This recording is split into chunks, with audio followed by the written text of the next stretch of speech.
欢迎来到大家车论。现在的时间呢是半夜快2点了哈。未来的年度发布会 NIO Day 刚刚结束啊，然后我们呢现在就转移了地点，来到了一个影棚里头，来近距离看今年 NIO Day 的最重头的一个发布，就是这台车。这台叫做 ET5，是一个全新车啊，它的样子呢，乍看是跟去年同期发布的 ET7 那个轿车是基本上很像的，但是这部车的定位呢比 ET7 要低一点。那最关键的是，这回已经完全公布了它的售价哈，它的价格呢是32.8万起步。如果选择租店的方案的话呢，25万多就可以把这个车拿下，而且这个价钱还没有算补贴哈，有可能还可以有一点点补贴，所以还可以更低一点。跟之前的 ET7 那个40-50万的那个定价就明显拉出差距来了。这部车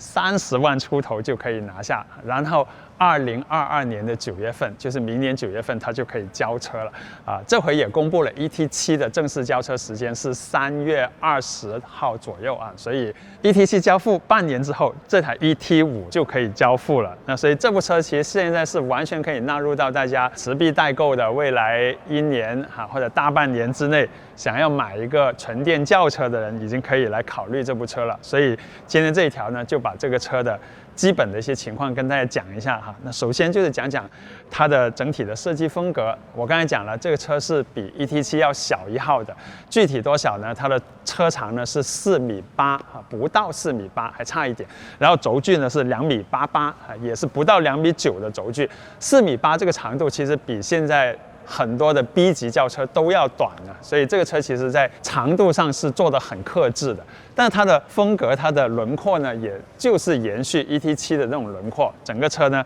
腰线是比较直一点，也没有那种很明显的棱角的设计。然后到后面这个地方呢，它这个无框车门这里是一刀这样直的下来，然后比较大的这个后面的三角窗哈，这些都是 ET7 的元素，在这个车上也出现了。但是跟那个车头相比呢，其实这部车我觉得它的车尾呢更加显出它的个性来哈，因为这个尾部是很有立体感的，尤其从侧面就是这个角度看过来，它的立体感比 ET7 要强很多。后面还有一个，你看这种竖直的、垂直的气流扩散器，然后这个车在后面某些角度看，其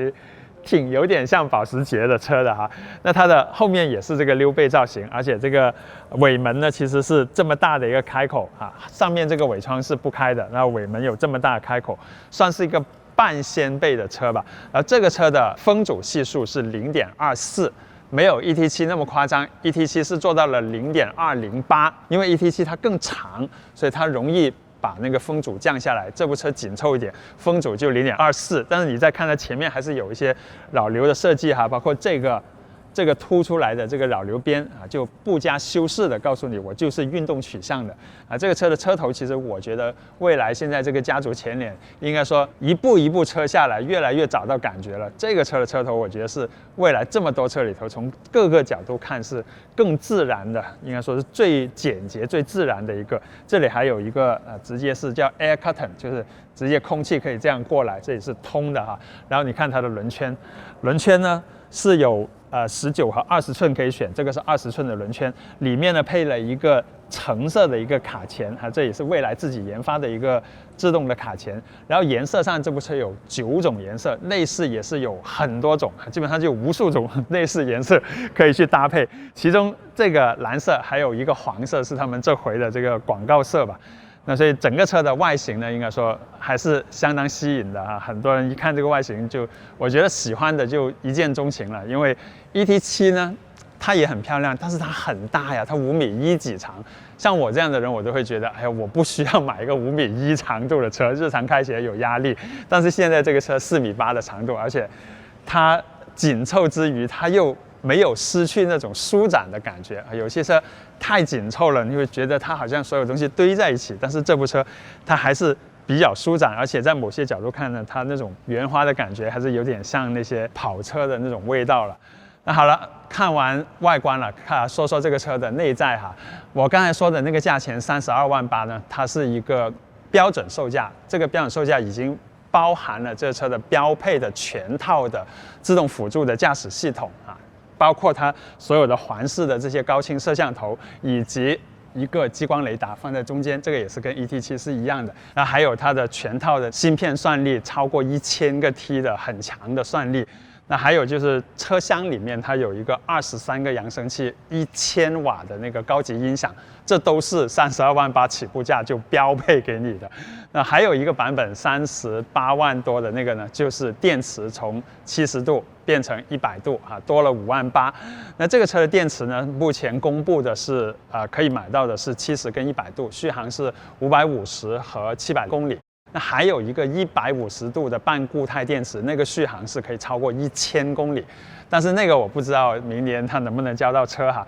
动力方面呢，它是前后的双电机，那其中前电机的功率是比后电机要小一些的，就后电机功率更大啊，所以从驱动特性来讲，它也许能够像特斯拉的 Model 3P 那样做到一种偏后驱的特性，但这个都是猜的啊，因为现在别说这个车了，就连比它早1年发布的 ET7，我们现在都还没有开到啊。但这个车厂家发布的一些底盘的数据还是比较吸引的啊，因为它是前后50-50的比重，然后前后都是5连杆的悬挂，所以整个入弯的那种表现应该是值得期待。然后这个刹车呢，也是蔚来研发的刹车，说100公里到0是33.5米，然后100公里的加速呢是4.3秒。整个车很明显了，就是比较注重驾控。那还有就是它没有空气悬挂，它是机械悬挂。那所有的东西凑起来的整个 package， 我觉得就会让我比较期待这部车的操控性能。包括我们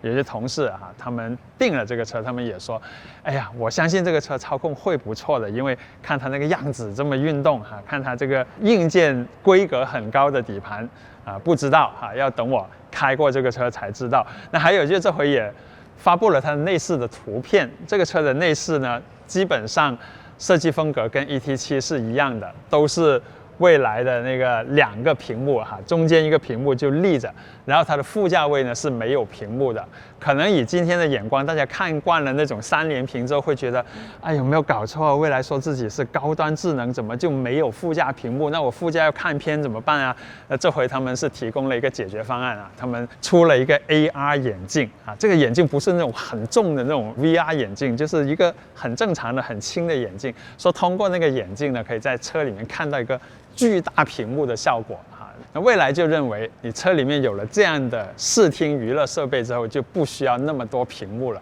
当然，这个是蔚来自己的一个观点了哈。大家觉得副驾的那个屏到底是不是高级的象征呢？啊，你可以给我一些答案。好了，所有这个车的基本的情况就是这样了啊。我觉得还是比较值得期待，因为现在市场上它可以说是卡了一个空间啊。你看看它的对手 Model 3是不是它的对手呢？如果说租店25万多能拿下这个车的话，那跟 Model 3的那个落地价钱也确实是比较接近的。然后这台车的辅助驾驶，你不用一次性的花很大笔钱去买它，因为它已经包含在它的车价里了。只不过你在接下来使用你如果要用这个高级辅助驾驶呢，你就每个月680啊。你那个月想用你就开通它，你不想用你就可以直接把它断掉啊，所以这个用起来应该是更没有压力的，相比特斯拉那个高级辅助驾驶一次过花几万块钱来讲。然后再说说另一个也很火的车哈，极氪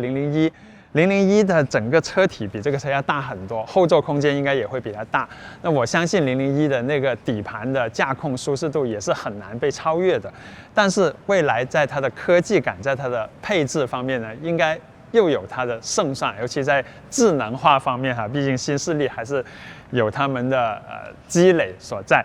那还有就是跟他自己的老大哥 ET7 相比呢 ，ET7 比它贵12万，整个车要大一整圈。那还有 ET7 明显是走高级豪华路线的高大上路线，你可以把 ET7 视为一个奔驰S 级的那种车啊，但是这台 ET5 呢，它不是的，它就是一个更加日常、更加居家的、更加紧凑，开起来更没压力的，可能年轻人会更喜欢的车子吧。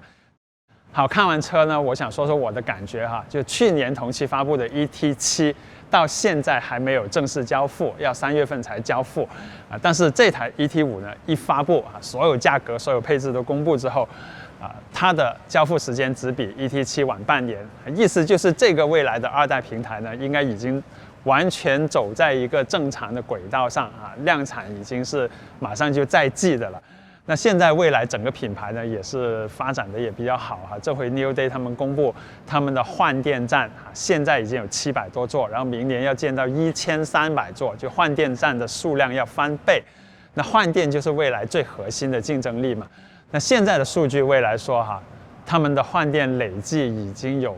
500多万次，然后平均每天现在有2万多次的换电在进行，平均每4.2秒就有1次的换电。那这个就充分证明了为什么换电是蔚来的命根，为什么我们喜欢蔚来，主要就是因为它有换电，然后在这个基础上，它再带来其他的设计啊、质感啊这些东西。好了，这就是趁热打铁，在发布会的当晚跟大家详细聊了这台 ET5